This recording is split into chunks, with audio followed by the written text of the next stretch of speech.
so alien to my palate that it took away the taste of the curry emanating from our miscellaneous central cuboid of beige matter. Perhaps the meal on the left might be the dessert after all. Anyway, this is all irrelevant at the moment. I was raised strictly but neatly by my parents, and if they knew that I had started dessert before the main course, a sponge shaft would be the least of my worries.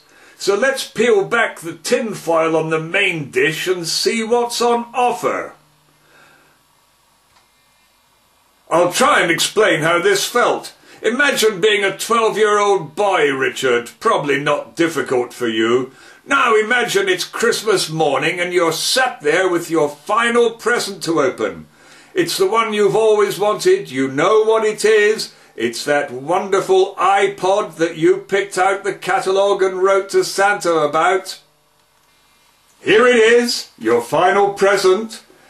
You open the present up, and it's not in there. No, Richard, it's your hamster in the box, and it's not breathing. That's how I felt when I peeled back the foil and saw this bloody meal.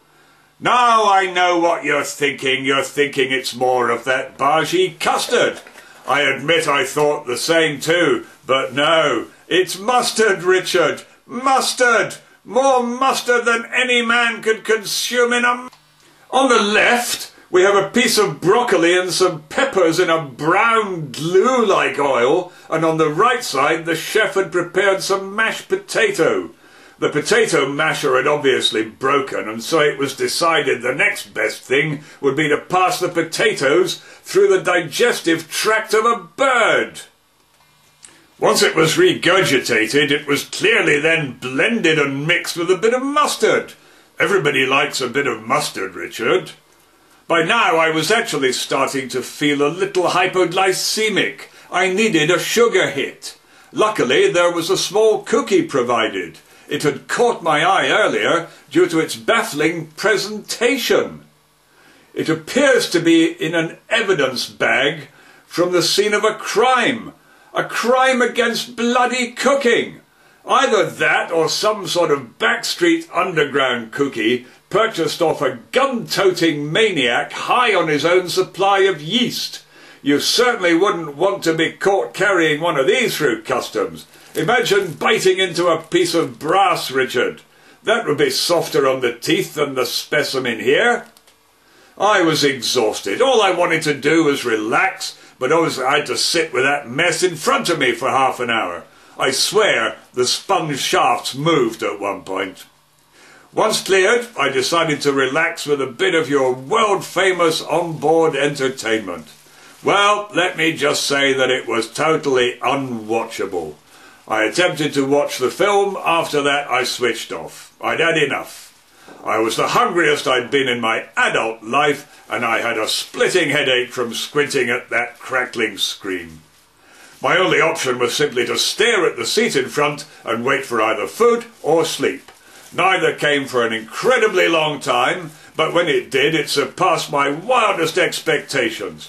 Yes, it's another crime scene cookie!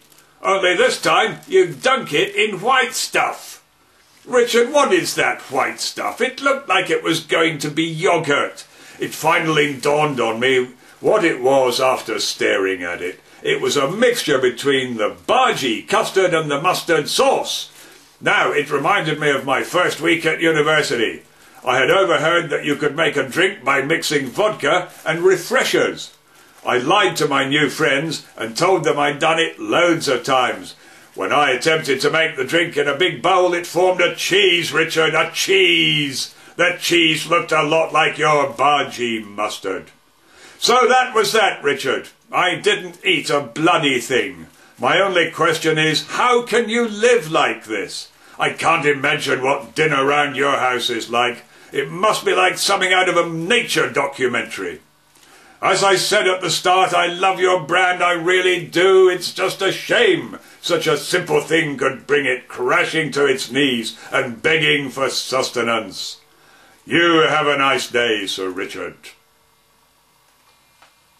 Just before I go, Richard, I've just received something from your catering department, which I cannot thank you enough for. I really do appreciate it. It was sent special delivery and it's just been delivered.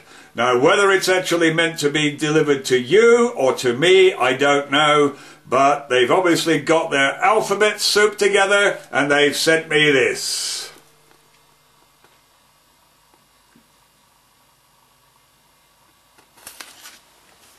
Ha ha ha!